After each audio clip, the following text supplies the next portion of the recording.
헤드만크 오디오 한욱희입니다. 어떤 사람은 이런 부분에 대해서 어렵다. 이게 도대체 무슨 그래프냐부터 시작해서 왜 저런 것을 하느냐, 도대체 어떻게 시스템 간단하게 꾸밀 건지 얼마인지만 알려주면 좋겠는데 라고 생각하시는 분도 있을 수 있습니다. 그분들은 거의 조심하셔야 됩니다. 왜냐? 카오디오샵은 여러분들을 항상 주시하고 있습니다. 여러분 입에서 어떤 얘기가 나오는지, 그래서 그 사람의 수준을 파악합니다. 그래서 여러분의 뒤통수를 칠 생각을 하고 있습니다. 그래서 여러분들이 어느 정도 공부를 해야 절대 당하지 않는다. 그리고 제 영상을 보시고 나서 지식을 10%만 얻어가도 여러분은 블로그, 카페, 동호회, 그 다음에 유튜브 영상들 이런 것을 보고도 넘어가지 않는 똑똑한 소비자가 될 수 있기 때문입니다. 그래서 참고 들으십시오. 여러분의 지갑 300에서 많게는 돈 1000만 원 이상을 세이브할 수 있는 지식이 들어 있습니다. 자, 계속해 보겠습니다. 이 그래프를 보는 방법은 맨 아래쪽에 있는 이 그래프는 순정 오디오의 출력 특성입니다. 조금 전에 설명드린 바와 같이 앞도어 스피커, 그 다음에 뒷도어 스피커가 있고 L과 R은 동일한 파형이 나옵니다. 기본적으로. 자, 그 위에 있는 바로 이 중간에 있는 것은 이 그래프가 복잡한데 녹색은 왼쪽 귀, 청색은 오른쪽 귀, 빨간색은 코 위치에서 측정한 데이터입니다. 그러니까 이 오디오 출력이 스피커를 통해서 내 귀에는 이런 식으로 들려오고 있다라는 것을 지금 나타내는 것입니다. 자, 그 위를 보시면 여기 세 번째 그래프인데요. 이 세 번째 그래프는 운전석에서의 RTA 특성입니다. 이쪽은 이제 조수석에서의 RTA 특성이고 이쪽이고. 자, 여기서 우리는 굉장히 중요한 사실을 발견할 수가 있습니다. 그것은 바로 이 딥, 중역대의 딥이 운전석보다 조수석이 심하다라는 것입니다. 그리고 또 하나를 발견할 수가 있는데 바로 이 저음입니다. 이 저음이 운전석보다 조수석이 더 높게 나온다라는 것입니다. 왜? 같은 신호를 이렇게 높게 동일한 신호를 L 스피커와 R 스피커에 보냈는데 이렇게 다른 파형이 나오더라라는 것입니다. 자, 이것은 조금 전에 설명드린 바와 같이 6.5인치 도어 스피커가 아래쪽에 있을 때의 모든 차량에서 동일하게 나타나는 현상입니다. 그래서 이렇게 딥이 이렇게 생겼는데 도대체 왜 얘를 이렇게 낮췄는지 이해가지 않습니다. 굉장히 멍청한 튜닝을 해놓은 것입니다. 왜냐? L도 조수석도 떨어져 있고 운전석도 떨어져 있는데 이 이퀄라이저를 이렇게 낮췄기 때문에 여기가 이렇게 많이 떨어진 것입니다. 그래서 얘는 아주 나쁘게 지금 튜닝이 되어 있다. 순정 자체가. 그것을 판단할 수가 있습니다. 자, 이 두 개를 이렇게 동시에 보는 이유는 이 위에 있는 운전석과 조수석 앞 도어 스피커와 뒷 도어 스피커를 다 켜고 RTA를 측정한 데이터가 맨 위에 있는 것입니다. 그래서 저음은 L과 R은 이것뿐이 안 나왔지만 뒷도어까지 합했더니 저음이 이렇게 커졌다라는 것을 의미합니다. 자, 두 번째, 이 부분에 있는 지금 이 딥, 여기 딥, 이것은 L과 R이 지금 안 맞고 뒷도어 스피커에 이 저음이 약간 있기는 한데, 자, 이 부분에 위상이 안 맞아서 생긴 것입니다. 그러니까 이 앞도어의 L과 R의 위상, 그 다음에 뒷도어의 영향, 그것 때문에 이 부분이 이렇게 떨어진 것입니다. 자, 중요한 것은 바로 이 부분입니다. 자, 이 부분은 이 순정 자체도 낮아져 있는데 얘는 아주 실수한 것입니다. 잘못 설계한 것입니다. 순정 자체가. L과 R을 합했더니 지금 이 정도의 딥이 생긴 거죠. 이 딥을 어떻게 해결할 것이냐, 이게 카오디오 튜닝 하는데 숙제입니다. 왜? 이 딥을 해결하는 방법에 따라서 소리는 거칠어지고 날카로워지고 출력을 반절뿐이 못 쓰는 그런 상황이 나타날 수도 있기 때문입니다. 여러분들은 이제 그 소비자들이니까 모르지만 카오디오 샵을 하시는 분들의 수준이 약간 높으면은 저걸 어떻게 해결해야 되겠다라는 것이 있습니다. 그걸 잘못 해결하면은 우선 소리는 괜찮게 들리지만 오래 들을 수 없고 소리는 거친 사운드로 만들어진다는 것입니다. 자, 이 부분도 마찬가지입니다. L과 R을 동시에 켰더니 이렇게 생겼는데 여기서 문제는 첫 번째는 이 우퍼가 없는 저음, 이 저음이 문제고 너무 높습니다. 출력도 낮은데 레벨이 저렇게 높으면은 소리가 방방거리는 소리로 들리고 볼륨을 올렸다가도 낮추게 됩니다. 왜? 듣기가 싫어지는 거거든요. 자, 두 번째는 여기에 있는 이 딥을 해결해야 되겠다라는 것입니다. 자, 이것을 해결하는 방법을 어떻게 할 거냐? 그걸 설명을 지속하면서 알아보도록 하겠습니다. 여러분들이 할 수 있는 것은 이퀄라이저를 만드는 것입니다. PC를 연결해서 조작을 하거나 이런 것을 할 수가 없기 때문에 오디오에 있는 이퀄라이저를 만드는데 오디오 이퀄라이저를 만졌을 때 어느 부분이 도대체 올라가는지를 한번 살펴보고자 합니다. 저음을 10칸을 올렸더니 이렇게 나왔습니다. 즉 지금 여기서부터 그러니까 약 200Hz부터 여기까지 20Hz까지 변했습니다. 중심 주파수는 약 80Hz 정도, 65Hz 정도 됩니다. 65Hz 이 정도 되는데 원래 예전에는 베이스를 올린다 그러면은 여기 이 부분을 기준으로 해서 이렇게 올렸었습니다. 그런데 요즘에는 우퍼도 없는데 우퍼인 것처럼 여기를 지금 이렇게 올려놨죠. 그래서 베이스를 올리면은 소리는 저음은 많아지는데 굉장히 질 떨어지는 저음이 올라간다 그런 뜻입니다.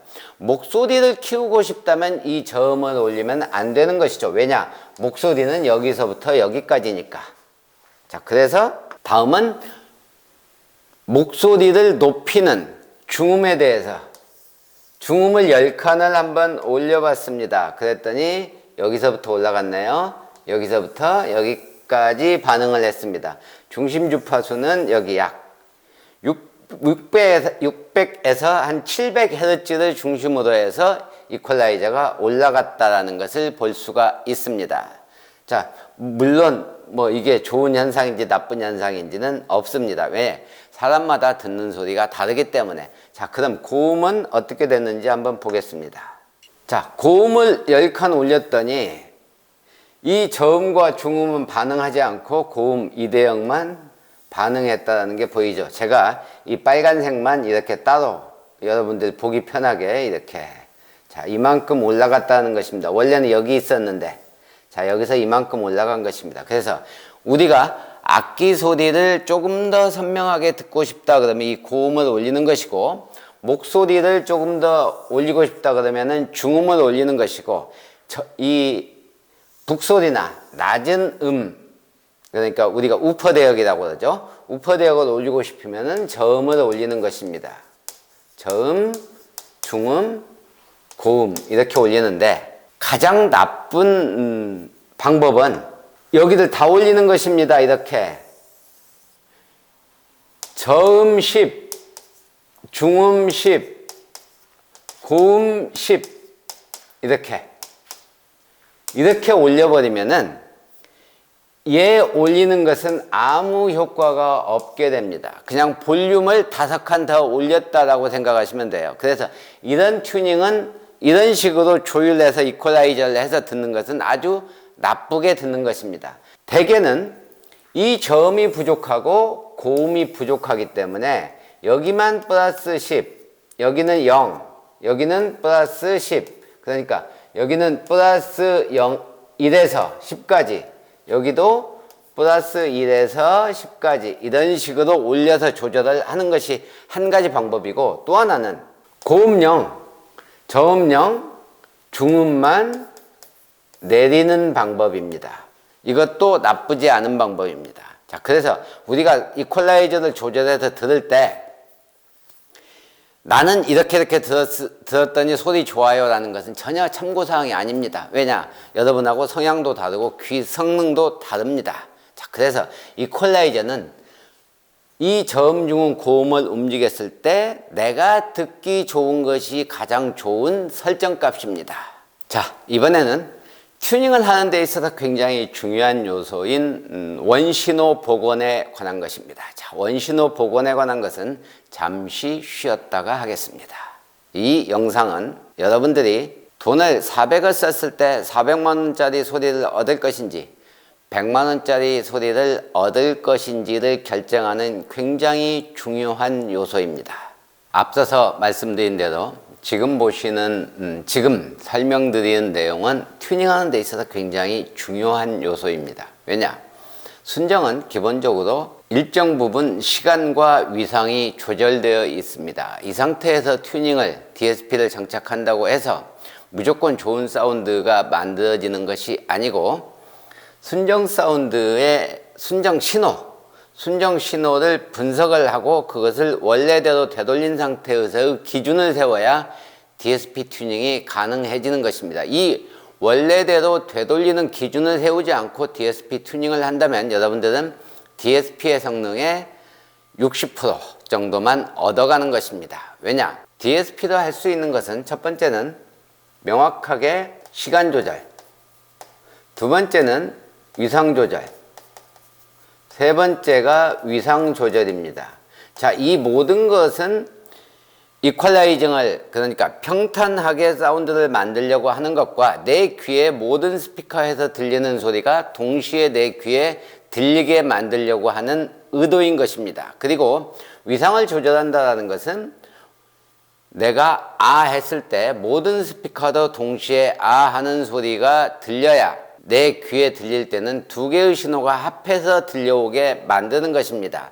즉, 이 시간과 위상과 이퀄라이저 잘못 설명했네요. 이 시간과 위상과 이퀄라이저에 대해서 조절을 제대로 하려면 기준이 있어야 됩니다. 그런데 예전에는 옥스가 있어서 기준을 세울 수가 있었습니다. 옥스에다 신호를 보내서 순정에서 가변된 상태로 그대로 나한테 들려오는 사운드를 비교하면 됐었습니다. 하지만 요즘에는 옥스가 없죠. 그래서 이 기준을 세워서 내가 보낸 신호가 우리가 음파 탐지하듯이 내가 신호를 보냈을 때 마이크를 통해서 얼마만큼의 시간과 위상이 틀어져서 오는지를 감지하고 이것을 분석을 해야 되는데 내가 서 있는 위치를 알 수가 없다라는 것입니다. 그 기준을 세울 수가 없으면 튜닝을 할 수가 없죠. 그래서 대충 튜닝하는 것입니다. 자, 대충 튜닝하지 않고 제대로 튜닝하려면 뭐가 필요하냐? 지금부터 그 설명을 드리도록 하겠습니다. 헤르만 카우디오가 SSRP라고 해가지고 소스 시그널 리커버리 프로세싱, 그러니까 원신호 복원이라고 하는 것을 자꾸 이야기를 합니다. 다른 카우디오 샵에서는 절대 이야기를 하지 않죠. 왜냐하면 그렇게 하지 않으니까. 자, 그럼 그게 뭔지를 지금부터 살펴보겠습니다. 여기 보시면 아래쪽의 그래프가 순정 오디오의 출력 특성입니다. 녹색, 위에 있는 녹색과 청색이 L과 R입니다. 동일한 신호죠. 겉으로 보기에는 동일합니다. 두 개의 신호를 합해도 동일하게 나와줘야 됩니다. 그런데 실제로는 여기에 있는 핑크처럼 이런 식으로 신호가 나온다는 것이죠. 여기에 뭔가가 숨어 있다라는 뜻입니다. 그것은 바로 위상입니다. 여기에 위상 조절이 숨어 있습니다. 자, 이 위상 조절은 이 위상을 L이든 R이든 어느 쪽인가를 위상을 손을 댔기 때문에 그것도 특정 구역만 손을 댔기 때문에 음상이 바뀌게 됩니다. 그것은 L과 R 양쪽에서 음상을 비슷하게 느끼게 만들려고 하는 의도와 이퀄라이징을 제대로 하기 위한 의도로 순정해서 만들어 놓은 것입니다. 자, 이것 때문에 여러분들은 그 튜닝을 해도 정상적인 튜닝이 되지 않습니다. 자, 이것을 두 개를 합했을 때 이게 아니고 이렇게 나오게 만드는 것을 하겠다라는 것이 이 소스 시그널 원신호 복원인 것입니다. 이 원신호 복원을 해야 여러분들이 비로소 DSP 튜닝을 시작할 수 있는데 소비자들은 모르죠. 왜냐? 어떻게 해놔도 소리는 달라지거든요. 자, 그래서 원신호 복원을 조금 더 살펴보도록 하겠습니다. 자, 이번에는 뒷도어 스피커입니다. 뒷도어 스피커를 이렇게 똑같이 L과 R, 리어 스피커입니다. 뒷도어 스피커니까. 이 리어 스피커를 L과 R 신호가 동일한데 이 녹색과 청색이 지금 동일한 신호입니다. 두 개의 신호를 합하면은 동일하게 나와줘야 되는데 이 핑크 컬러처럼 이런 식으로 특정 대역이 떨어져 있다는 뜻이죠. 이것은 아까 설명한 대로 앞 스피커와 마찬가지로 여기에 위상이 변경되어 있다. 이 변경된 위상을 원래대로 만들어줘야 여러분들이 DSP 튜닝을 시작하는 준비가 끝난 것이라는 얘기죠. 자, 그렇다면 이게 왜 또 중요하냐? 기본 오디오에는 센터 스피커가 없습니다. 센터 스피커를 장착하려고 하면 앞 도어의 L과 R을 합해가지고 센터 스피커를 생성을 해야 되는데, 자, 제가 지금 여기에 그래프가 두 개가 있습니다. 맨 아래쪽에는 순정 신호고 순정 신호의 L과 그 다음에 순정 신호의 R이 이렇게 녹색과 청색이 이렇게 있습니다. 자, 그런데 두 개의 신호를 합했더니 이렇게 핑크 컬러로 떨어졌다고 제가 조금 전에 설명을 드렸었죠. L과 R을 동시에 합해서 센터 스피커를 지금 여기 특성 커브가 250Hz에서 하이패스 필터를 걸었습니다. 그러니까 이 저역은 센터에서 나올 필요가 없기 때문에 여기에서 잘라봤다는 뜻이죠. 이 잘라봤더니 잘 보시면 나머지는 다 동일합니다. 다 동일한데 바로 이 부분, 여기는 없습니다. 여기는 있고. 이게 뭘 의미하느냐? 센터 스피커를 생성을 했는데 아까 제가 설명드린 원신호 복원 프로세싱을 하지 않으면 이 사운드를 듣게 됩니다. 즉 이퀄라이징 해서 어느 정도 만들 수 있겠지만 이 부분은 영원히 못 듣습니다. 이퀄라이저로 해도 올라가지 않습니다. 그것은 바로 여기에서 L과 R의 원신호 자체가 이만큼 위상 변경을 통해서 레벨이 낮아졌기 때문에 올라오지 않는 것입니다. 즉 결국에 250Hz가 아니고 600Hz의 하이패스 필터를 거는 효과가 나타나 버린 것입니다. 왜냐? 여기는 소리가 안 나니까. 자, 그래서 원신호 복원을 하면은 이런 식으로 이 대역이 나오더라라는 것입니다. 나머지는 동일하게 나오는 거니까요. 자, 그래서 원신호 복원을 하지 않으면은 센터 스피커를 아무리 좋은 걸 넣어도 이 부분에 대한 신호가 나오지 않는다라는 것이죠. 모하비 차량의 경우에. 그래서 제가 원신호 복원이 얼마나 중요한지에 대해서 목이 아프도록 외치는 것입니다. 여러분들이 튜닝을 할 때 여러분들은 그냥 스피커 장착하고 얼마짜리 스피커냐, DSP 얼마냐, 가격 싼 데를 찾지만 실제로는 안에 있는 속성, 요리로 치면은 요리를 누가 하느냐, 주방장이 어떤 레시피로 하느냐, 이거에 따라서 소리가 완전히 달라진다는 것을 알 수가 있다는 것이죠. 네, 지금까지 제가 설명드린 것은 포인트는 DSP 튜닝을 하는데 기준 신호를 잡아야 된다. 그 기준 신호를 잡는 것이 바로 원신호 복원 프로세싱이다 라고 설명을 드렸습니다. 원신호 복원 프로세싱을 통해서 기준을 세운 상태에서 튜닝을 해야 뭐든지 할 수 있다. 이 기준을 세우지 않고 튜닝한다는 것은 사실 생각해보면 아주 의미 없는 튜닝을 하고 있다라고 판단해도 틀리지 않습니다.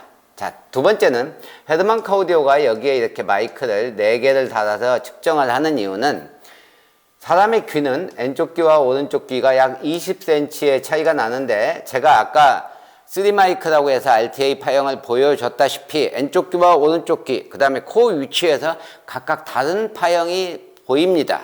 실제로도 다르고요. 그래서 어느 특정 마이크 하나를 가지고 측정한다는 것은 이 왼쪽 귀와 오른쪽 귀는 무시한다는 얘기, 또는 왼쪽 귀만 놓고 측정한다는 것은 이쪽을 무시한다는 얘기죠. 결국에 이것은 다 틀린 것입니다. 중요한 것은 내 얼굴 근처에 어떤 소리가 실제로 들리는지 다양한 위치의 마이크를 설치하고서 이것을 어떤 식으로 해석하고 어떤 식으로 이퀄라이징을 해서 평탄한 신호를 만들 거냐라는 것입니다. 자, 그래서 이제 마이크를, 포마이크를 설치해서 하는 이유이기도 하는 것입니다. 그래서 헤드만 카우디오가 하는 것은 이 원신호 복원 프로세싱과 그 다음에 포마이크 RTA를 통해서 여러분에게 밸런스 있는 사운드를 만들어 줄 수가 있다. 그리고 실제로 꼭 제가 아니더라도 이런 방식으로 튜닝하는 곳을 찾아가는 것이 여러분의 정신 건강을 위해서 추천드립니다. 그래서 실제로 SSRP와 포마이크를 설치해서 튜닝을 하면은 음상, 고음, 명료도, 스테레오, 임팩트, 출력 상승. 왜? 위상까지 제대로 맞췄기 때문에. 이 모든 것을 다 얻을 수 있고 실제로 세븐 드럼을 돌려보면 운전석에서 들었을 때 1, 2, 3, 4, 5, 6, 7번에 명확한 음상이 잡힙니다. 자, 이렇게 되면 완벽한 스테레오와 밸런스 있는 사운드가 만들어지는 것입니다. 제가 이야기하려고 하는 것은 바로 이 부분입니다. 자, 그렇다면은 실제로 그렇게 해서 튜닝한 결과가 어떻게 나왔을까요? 자, 여기서 이제 굉장히 중요한 사실을 우리는 발견할 수 있습니다. DSP를 어떤 걸 쓰느냐, 그 다음에 소스 시그널 리커버리 프로세싱, 그러니까 원신호 복원을 했느냐, 마이크를 1개 썼느냐, 2개 썼느냐, 3개 썼느냐, 4개 썼느냐, 이 튜닝 방법에 따라서 RTA 특성은 달라진다는 것입니다. 제가 지금 여기 보여드렸다시피 여기 보시면 녹색과 청색과 빨간색의 이 마이크 이 RTA 특성이 다릅니다. 자, 이렇게 다른 이유는 이 좌측 귀와 오른쪽 귀의 거리 때문입니다. 차량은 굉장히 좁은 공간에서 직접파와 반사파가 날라옵니다. 자, 그래서 이 날라오는 소리, 내 머리 자체도 운전석에 앉으면 내 몸과 머리 자체도 소리에 방해되는 요소인 것입니다. 그 모든 것을 고려해야 되기 때문에 하나라도 더 설치해서 추세를 보고 어떤 식으로 들을 것인지, 어떤 식으로 조율할 것인지를 판단해야 된다는 것이죠. 자, 이제 튜닝한 결과를 한번 보겠습니다. 맨 아래쪽에 있는 것은 원래 신호였었고, 아까 제가 설명드렸다시피 앞 스피커에 이 정도의 이런 dB, 큰 L과 R이 다른 신호 위상 변화가 있었다라고 말씀을 드렸습니다. 순정에서 이 부분이 해결되지 않은 것은 순정에서는 그렇게까지 튜닝할 이유가 없었습니다. 하지만 DSP를 장착했다고 해서 지금 여기와 같은 이런 파형이 나오지는 않습니다. 왜냐? L과 R, 이퀄라이저를 한없이 올릴 수는 없습니다. 이퀄라이저가 지금 이렇게 되어 있는데 지금 한 칸이 3dB입니다. 그러면은 여기까지 올리려면 하나, 둘, 셋, 넷, 5칸 15dB를 올려야 됩니다. EQ를. 자, 이렇게 되면은 출력 입장에서 보면은 약 2배의 출력을 이미 이 부분이 이렇게 올라가 있는, 그러니까 실제로 이 오디오 출력으로 보면 여기가 이렇게 올려야 된다는 얘기죠. 여기를 올리기 위해서는. 자, 그러면은 실제로 이 DSP 앰프를 썼을 때 60W짜리를 쓴다고 하면 이 부분이 30W일 때 이 부분은 60W를 다 써버린 것입니다.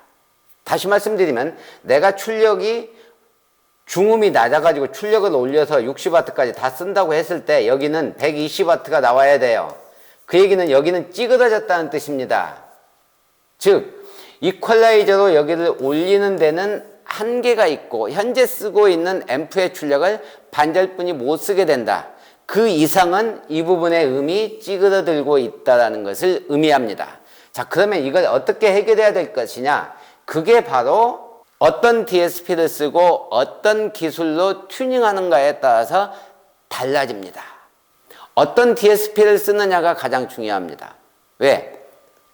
그 기능이 있는 DSP를 써야만이 이것을 온전하게, 이퀄라이저를 이렇게 올리지 않고 이퀄라이저는 이만큼만 올리고 나머지는 조율로 만들 수가 있기 때문입니다. 그게 바로 헬릭스와 매치 제품이 이게 가능하다라는 것을 설명드리려고 하는 것입니다. 자, 그래서 중요한 게 뭐냐? 이 딥을 해결하는 것이 가장 중요하고, 두 번째는 바로 이 저음입니다. 지금은 시동을 켜놔서 여기가 이렇게 높긴 한데 실제로는 여기가 이 정도뿐이 안 됩니다. 자, 이 기본적으로 출력이 낮은데 이런 저음은 벙벙거리는 저음이기 때문에 레벨이 높아도 RTA상으로는 평균값을 내와서 높은 상태이기 때문에 실제로는 높게 들리지 않습니다. 근데 앰프를 추가하면은 여기가 이것뿐이 안 되니까 얼마 높지 않은데도 여기가 임팩트 있게 들리게 됩니다. 자, 그게 뭐냐? 바로 공진과 그 다음에 앰프의 출력 때문입니다.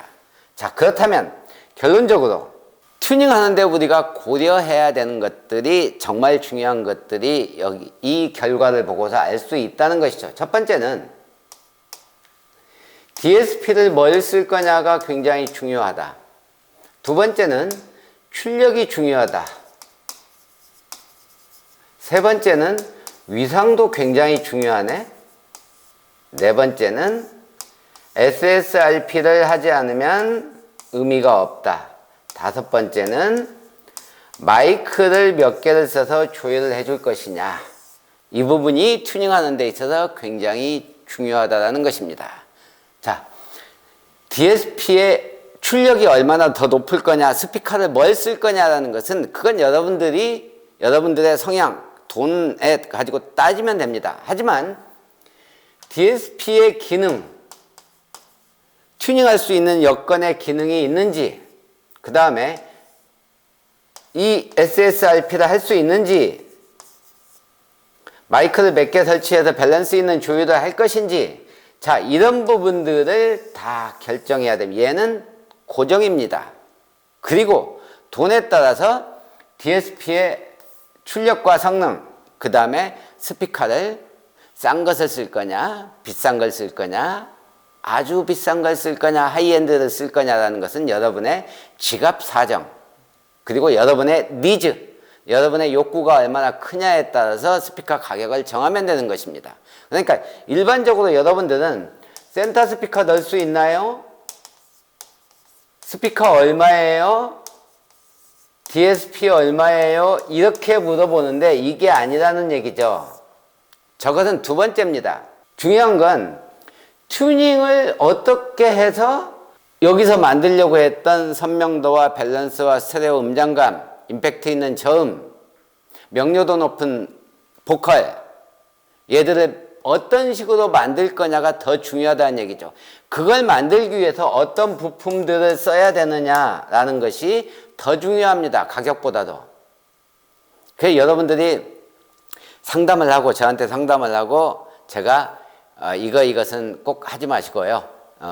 스피커를 선택할 때는 이런 식으로 선택하시고, DSP를 선택할 때도 이걸 하십시오 하고 이제 거리가 조금 있으니까 안 오십니다. 그러다가 한 달 정도 후에 전화가 오십니다. 사장님, 제가 일을 저질렀습니다. 제가 집 가까이 카우디오샵에 갔는데 사장님 영상에서 본 내용하고는 사운드가 다릅니다 라고 연락이 옵니다. 안타깝기는 하지만 그런 경우에, 자, 일단 스피커는 뭘 썼나요? DSP는 뭘 썼나요? 를 물어봅니다. 그러면 이제 얘기를 고객님께서 해주시죠. 자, 그러면은 50%뿐이 끌어올릴 수 없습니다. 그러니까 현재 있는 상태보다 50% 더 제가 조율을 해서 끌어올릴 수 있지만 제가 원하는 사운드 레벨 100은 끌어올릴 수가 없습니다. 그 이유는 DSP 때문입니다. 두 번째는 스피커 때문입니다. 라고 설명을 드립니다. 그럼 이제 대부분은 고민을 하죠. 왜? 조율비가 들어가니까. 그래서 결국에는 이제 고객은 스트레스를 받는 거죠. 자, 그래서 여러분들이 튜닝을 할 때 제가 조금 전에 말씀드린 가격보다 더 중요한 것은 소리를 어떻게 만들겠다라는 것이 있는 카우디오 샵을 찾아가라. 그런 뜻입니다. 그게 정답인 것입니다.